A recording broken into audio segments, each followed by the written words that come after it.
Okay, so tonight we're going to look at Listening by Jean Klein. And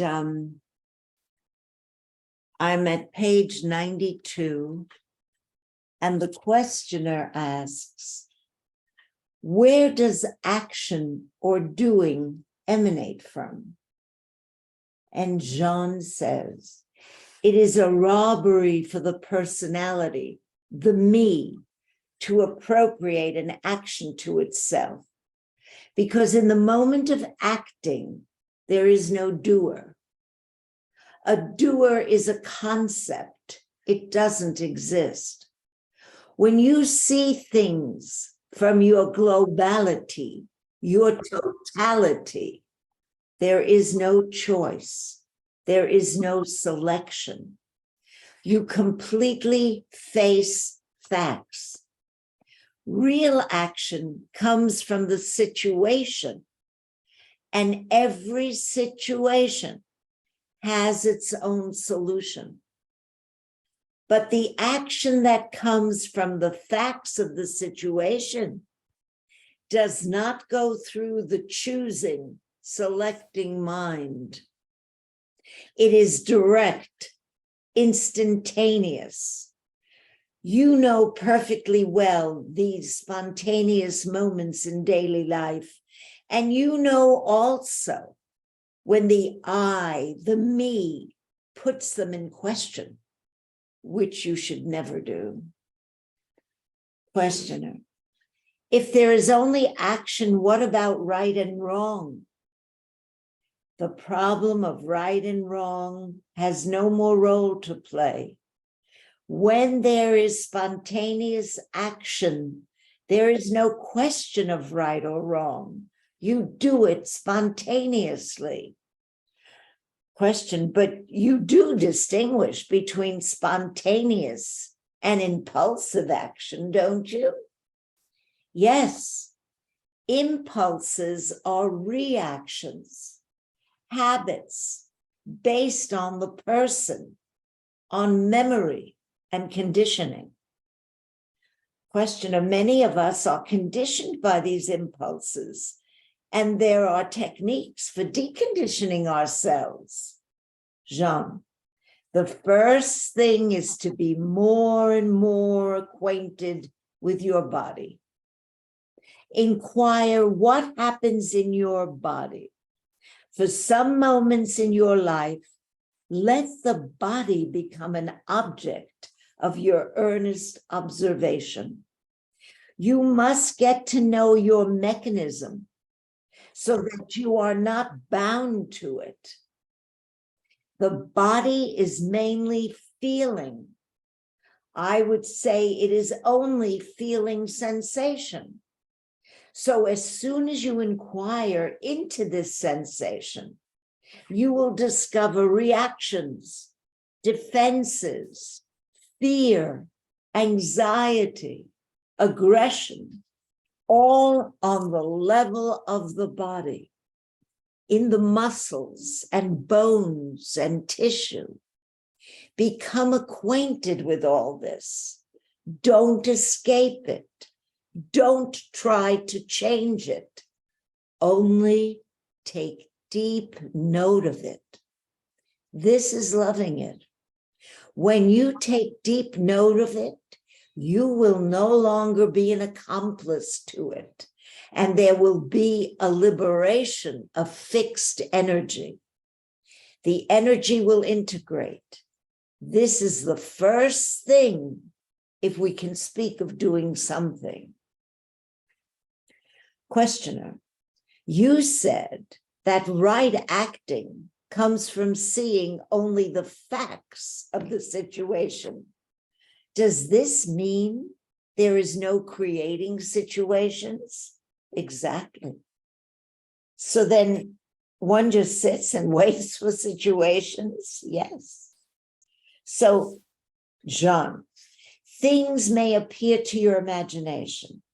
You may become creative, but you are waiting. Questioner. So I will have no role to play in creating situations, but that conjures up an image of total passivity. Jean. Oh no, you are passive active. Passive in that you don't interfere as a me and I, but you are eminently creative and active in looking at it free from memory. It is memory which hinders you from being creative. Memory is the basket in which we have put things for thousands and thousands of years. But will I not be the author of creating situations? No, you are a channel, but not an author. It is the divine play which plays through you.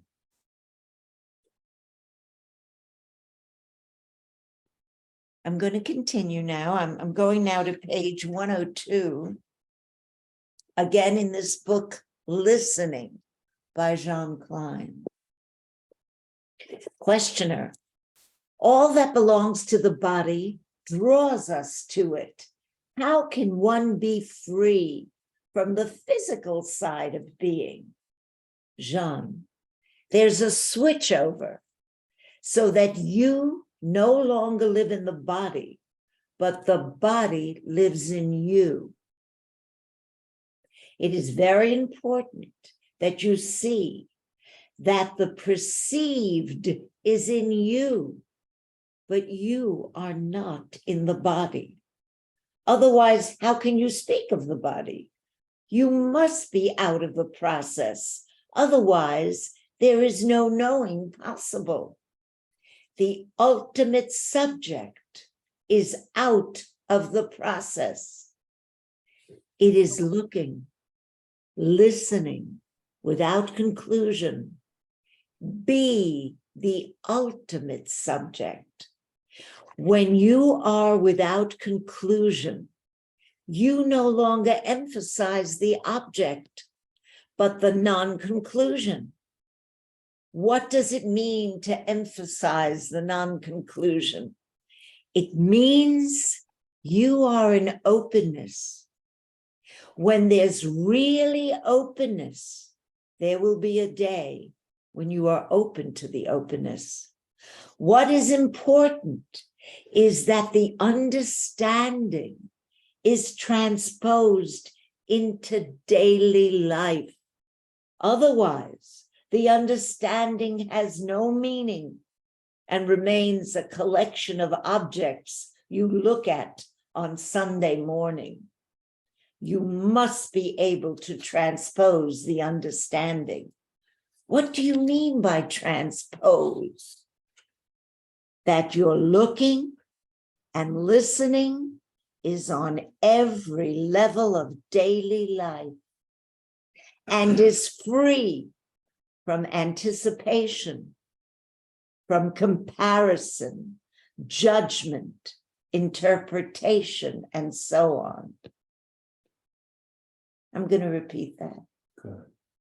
Your looking and listening is on every level of daily life and is free from anticipation,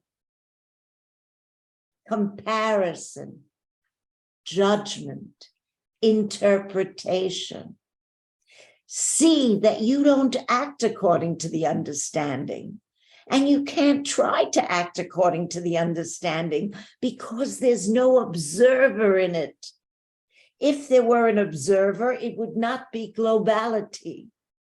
So there is only observing. Observing is not a concept. It is awareness, consciousness. A listener, an observer is a concept. In listening itself, there is no place for a concept. Be very clear about this. Otherwise, you are in confusion. Don't create an observer and somebody who comes to conclusions. Now I'm going to go to the meat of what I wanted to talk to all of you tonight, and what I thought was really important. And this is on page 189, bringing the perceived back to the perceiving. But first, I just want to go, wait a minute, let me just go to one. He says here, all, and this is important, all is consciousness. All is consciousness, perceived by consciousness in consciousness. Questioner, one of the devices that you say is essential to the direct path is to bring every object back to the perceiving, the heard to the hearing, the seen to its seeing, the felt to the feeling, and so on. What exactly does this mean? Jean, the first thing is to understand that when something is perceived, it is perceived in consciousness by consciousness. Nothing is perceived without a perceiver. I am using the term perceiver in the sense of the ultimate perceiver. So he doesn't mean perceiver as the me. He's talking about the ultimate perceiver, which is not a thing. It is perceiving itself, or consciousness. When you look deeply, there is nothing outside consciousness. There is no observer, only observing. No hearer, only hearing. Questioner, in our everyday perceiving, when I hear a car, for example, there is I, or the me, the perceiver, and the car perceived. Jean, you take that I, that me, as an object, but the I is not an entity. If you try to think of I with no qualification, simply I or simply me, you cannot. This unqualified, unthinkable I is not an entity. Well, what is it then? It is our universal being, consciousness. And is the car perceived by this universal being? Yes, absolutely. By the I am. Well, how can I feel what you're saying? How can I be convinced? It's still an intellectual, a philosophical idea. Jean, it is only in being it that it can be conceived. It must be seen by the undivided mind. Let us first be clear about the difference between living in the divided mind, reasoning and choice, and living in the undivided mind, openness and globality. You can never come to the apprehension of truth through reasoning. Reasoning belongs to the subject-object relationship.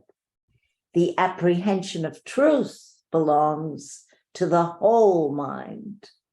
The whole mind is free from any point of view. Well, how can we come to the point where the mind functions from wholeness? Jean, it is only in your openness that the undivided mind comes into its own. In openness, you live without reference. The mind is empty. All your body is in this wholeness. It is relaxed, expanded. There's no fixation. You live physically and mentally in non-localization, in non-volition. Well, what's the difference between living in non-concluding and simply drifting? In drifting, you're identified with and stuck to the body, senses, and mind. You inevitably have ideas and goals or intentions of one kind or another. You are in the situation and you see yourself in relation to the situation. Perhaps you have an image of yourself in a certain situation. You still see things from the split mind. In living in non-concluding, which is living in openness, the situation is in you, but you are not in the situation. The situation is never seen in relation to desires, aims, and so on. So I think this is important once again. The situation is in you. You are not in the situation. When he says the situation is in you, he means you, the ultimate subject, not you, the ego, the me, right? If you're just able to, for 1 second, to just meditate on that. The situation but let me use his words and let me see if I can find this.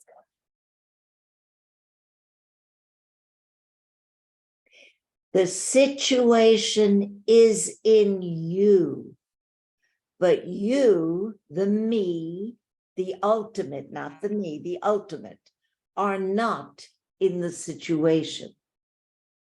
The situation is never seen. Cosmo prayers at 7:25 p.m.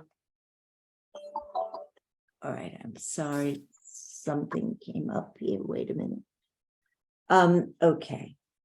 The situation is never seen in relation to desires, aims, and so on. The question is, when I look at something, especially a familiar object, I'm aware that I don't see it as if new. I see it with my memory. But when I see a completely new object, don't I spontaneously look without reference? Free from reference, looking is always new. It is reference which brings previous experiences into the present situation. This is looking from the divided mind. Free from reference, you look from the whole mind. Questioner, in looking from the whole mind, is there no thought at all? Jean, there is no thought. There is no choosing. The whole mind is a state of pure openness. It is beyond positive, negative, and all complementarity. Well, what is the physical precondition for this state of open mind in which objects are simply received? When you are free from reference, your body and senses are in a state of availability. In this state of welcoming, of waiting, the muscles and the nervous systems are in their original relaxed state, where there is no grasping and no refusing. Just a minute, I just think I've got to, I'm sorry, I've got to mute. Okay. I'll just repeat that. When you are free from reference, your body and senses are in a state of availability. In this state of welcoming, of waiting, the muscles and the nervous systems are in their original relaxed state, where there's no grasping and no refusing, a state of complete relaxation, expansion, of readiness in all directions. Questioner, and in this readiness, the object appears as it really is, free from our projections. In the state of availability, there are no two, no I, no it, no barriers. The object appears in this openness and disappears in openness. The objectivity of a thing is maintained only by the divided mind, functioning in subject-object relationship. When the subject becomes pure, becomes innocent, free from all striving, then it disappears, and with it, its object. And what remains is only openness, being. Our openness is awareness. Original being is consciousness, ultimate awareness. Questioner, welcoming, openness, availability, yes. Welcoming is presence. And in this presence, you are absent as a perceiver. There is only perceiving with no perceiver and nothing perceived. When there is no divided mind, no I, no chooser, no thinking, no qualifying, then there is pure perception.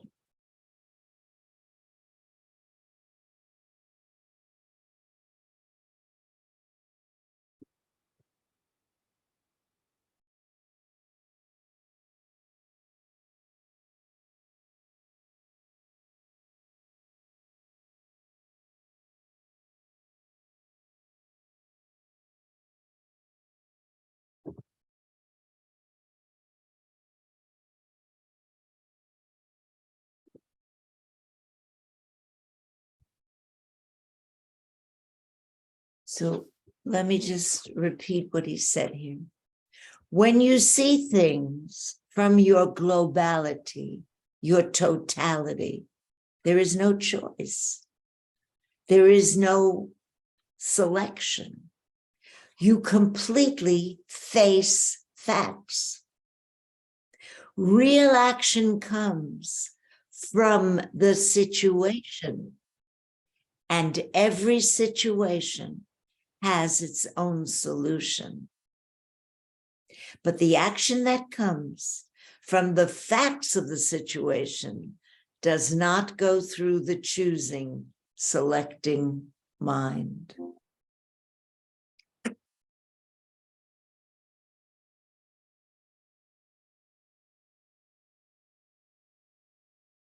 Well, this seems like a pretty straightforward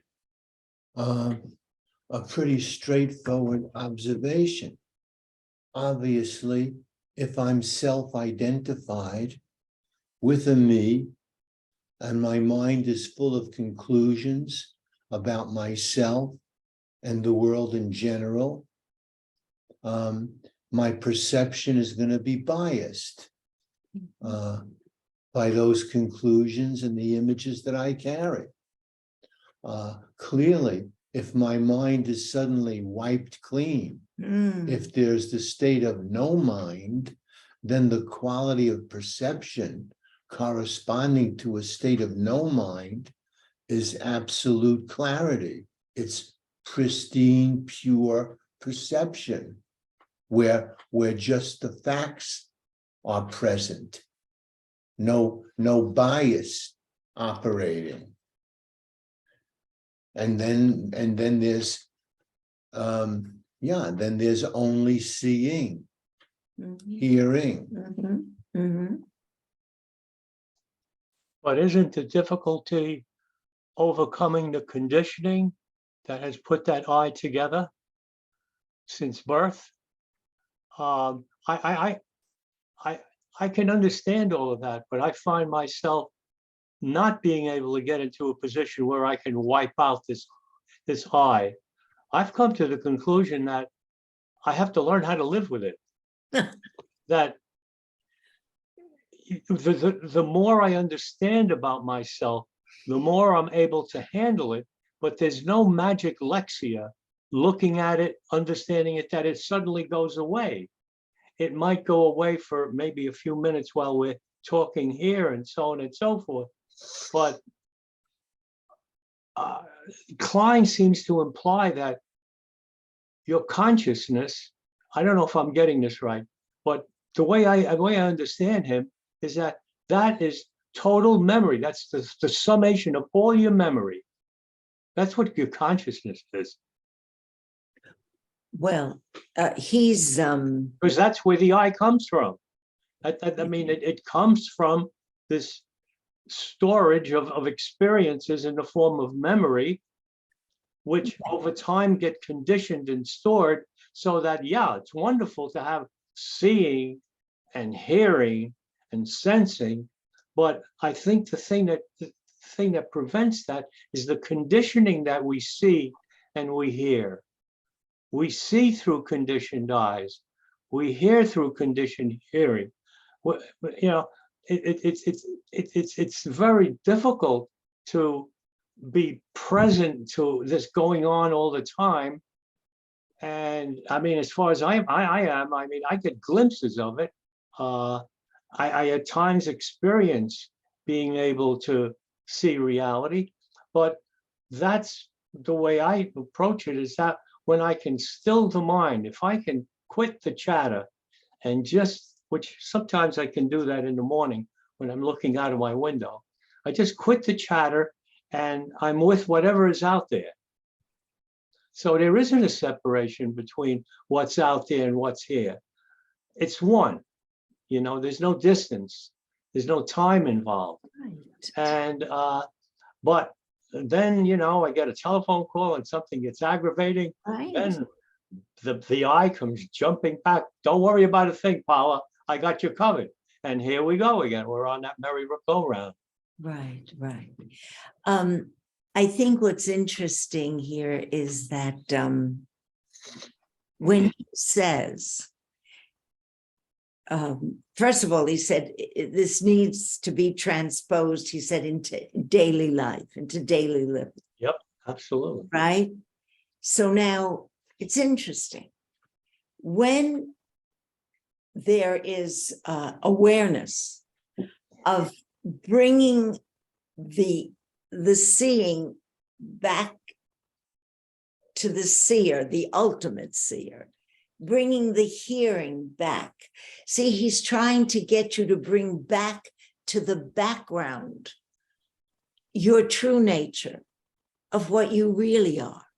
And he's calling that consciousness, and he's calling it the ultimate subject, and he's also calling it awareness. So when I just thought it was an interesting little experiment that one can try. You know, as you go through your day, if suddenly, instead of suddenly being a receptor to what you're seeing, be receiving the object, it's coming at you rather than you at it. And when that happens, when there's an awareness of that, suddenly there is no person, there's just a seeing and a sense of an openness where there is no me. Now, even if it's for a few minutes, forget minutes, a few seconds, that's fine. Because the minute you see that, you're out of it. And that's what happens even with this me. The minute you see the operation of the me, you're out of it. Otherwise, you would never be able to see it.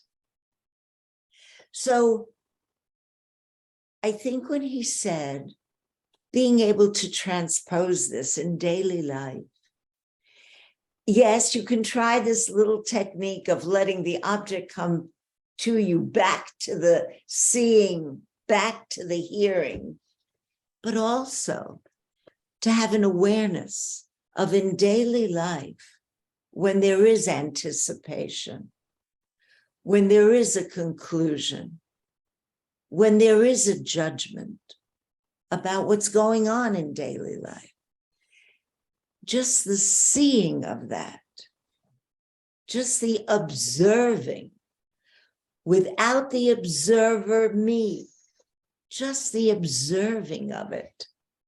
Remember, the seeing is the doing. So I think, see, the me, the I can never get rid of the me and the I. Right. That's it. Can happen. Right. However, there is the beauty of awareness, the spotlight of awareness, which shines in that moment on the action of the me. And in that moment, the me isn't there. Now, you're right, Ugo, it can come back again, and it will come back again, because we're not free. But that's okay. That's fine. Yeah, absolutely. I think the thing that helps me is understanding how I work, how this, like he's talking about, like how the body works, because Yes. as you're in the daily life and so on and so forth, for me anyhow, what happens is at some point something is happening, and at some point it starts to translate into words, and that's an indicator. When I become aware that now I'm translating what's happening into words, or now up here, I know that's the I. Right.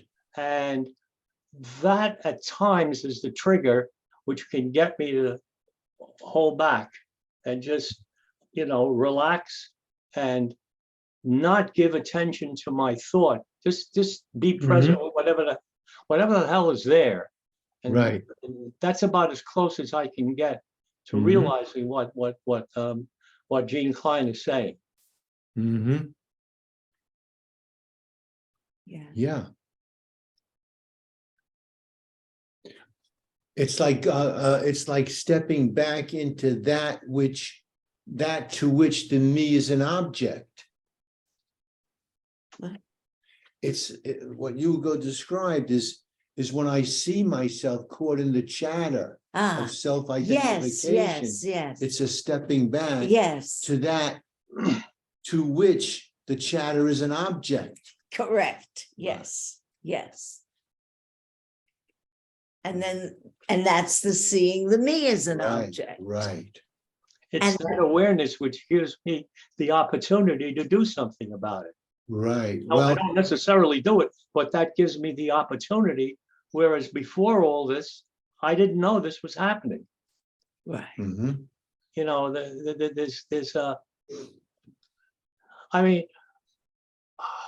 I think all of us have the I. I mean, there's a few exceptions in the world, I guess, that are not problems that have been able to release this I. But for all general purposes of discussion, everybody is dealing with an I. Yes. And to the degree that you learn, that to me, my assumption is all I can do is learn as much as I can about this. It's in the learning that I can figure out what to do.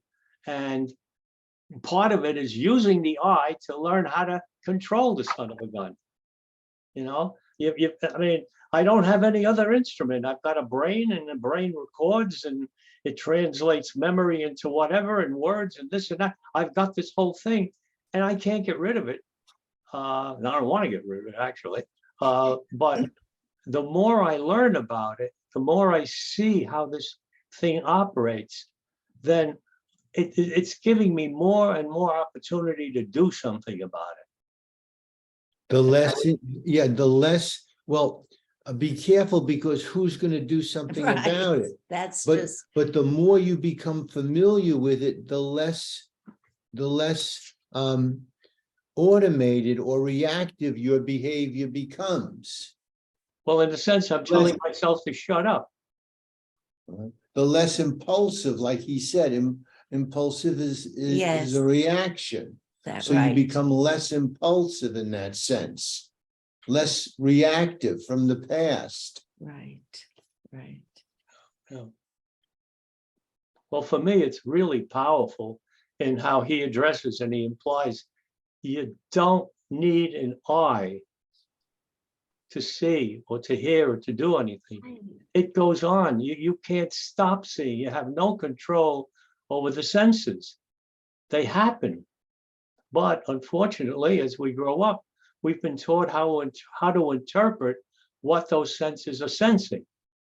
So Right. that more or less So- hinders us seeing reality, not seeing what is as it is. Okay, so we've identified the seeing with the me seeing. Yeah. And he's saying here, what's really seeing is consciousness itself. And what it's looking at is consciousness.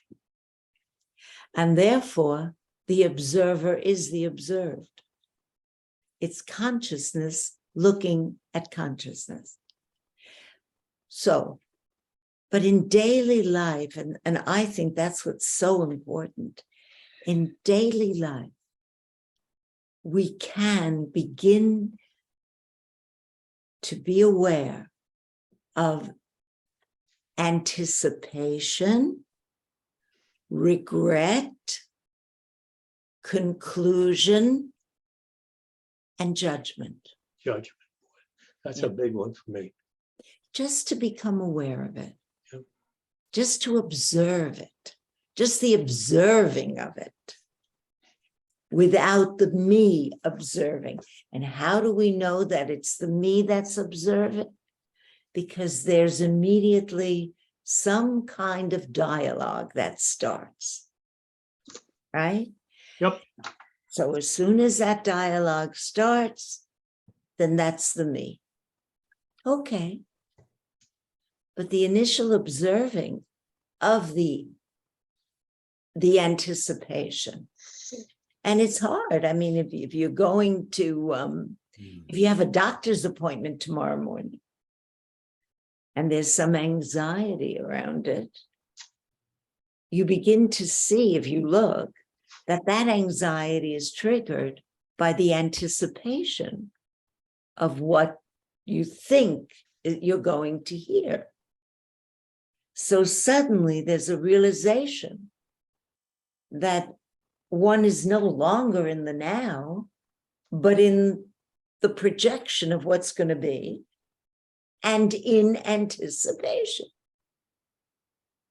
Or we hear something, we think we heard it, but we've immediately come to a conclusion about what we think we've heard. So when there's an awareness, how, look at that, there was a jump to a conclusion. That's an opportunity to step back and to listen, because now I want to listen. When I say one wants to listen without the me, because the me is the memory. And like that question has said, it's really hard to look at a situation free from memory. Only when there's something totally new or a new person or a new situation that was never experienced before, there seems to be some kind of clarity of perception. But how often does that happen? So are we aware that we're looking through memory? How about a situation where, you're seeing a situation that has happened 10 or 15 times, more or less the same, and it's negative. I mean, it's not a positive. It's something that you don't want to have happen. And then it pops up again. It's really hard for me to look at that fresh, to look at it without the memory, because there, in a sense, the memory is helping me. And it's helping me in saying, before you step off the curb, look both ways. Of Because course. I've had a lot of bad experiences with trying to do that. So the difficulty sometimes can be in some of this is that you really can't not, how do I put it? You can't really dump everything that you have in your memory, which you can, regardless of how you're going to remember it. No. But No. No, but obviously, even the body will tell you that you're not, if you see a bus coming, you're not going to stand there. You're going to jump out of the way. But it can be somebody that's always insulting. It might be somebody that you go and you have breakfast with. And maybe there's somebody behind the counter who is constantly obnoxious and so on and so forth. He doesn't like you and what knows. But it's pretty hard to walk in there and, order a breakfast and not realize what a pain in the ass that guy is, He ought to get himself another job. That's which is my favorite thing, my horror, I guess, to being judgmental. And I have a difficult time coming to terms with that. Well, but what's interesting, what is it that's hurt by this person? What is it that gets hurt or offended? Isn't it? It's the memory of what he's done in the past. It's the image of what I have of myself. It's the image I'm carrying around. It's the me that's getting hurt. Yes, So but in real time, I have been hurt. Now it's been recorded in memory. So in real time, I go in there and I'm trying to be objective. I don't see anything. I mean, I'm not making any judgments of it. And he's hurtful again, or she. And this goes on for, I don't know how many times, but it's a repetitive thing. What I'm saying is that there are times when it's difficult to approach it that way, because your memory comes in and it tells you this is going to be a bad experience, and you're not disappointed. It is a bad experience. So, Ugo, yeah. Aren't you just, part of what you're doing here is just observing it? That you can observe it and it's still negative, but you're just aware that this is going on and you can't control the other person. So, you have to, by stepping back and just observing, like awareness of the situation is what I think what we're talking about. right. Is not getting in there and trying to change it or judge it, but just, even if it's a negative thing, you're observing the Right. negative. Correct. Yeah, well, for me, I think That's right. well, I think part of what goes on with me is that I'm not accepting the situation as it is. I want to change it. Yeah. And when I do that, it's the I that's doing it. I understand that part of it. I understand, but the thing that, again, I observed myself doing it. It's pretty difficult at times in those kind of situations. People that you've known for I don't know how many years, not to look at them with the image that I have of them that I've built up from memory. It's very, very difficult for me to do that. Mm-hmm. And unfortunately, a lot of times I make the judgment, I don't want to change it. I don't want to do anything with them. The hell with them, just forget about it. So work in progress. Yeah, this is not a self-improvement project, is it? Right. Non-duality? It's I hope I not. think Joan Tollefson wrote a recent book, Death, the End of Self-Improvement. And I thought that was a brilliantly entitled book.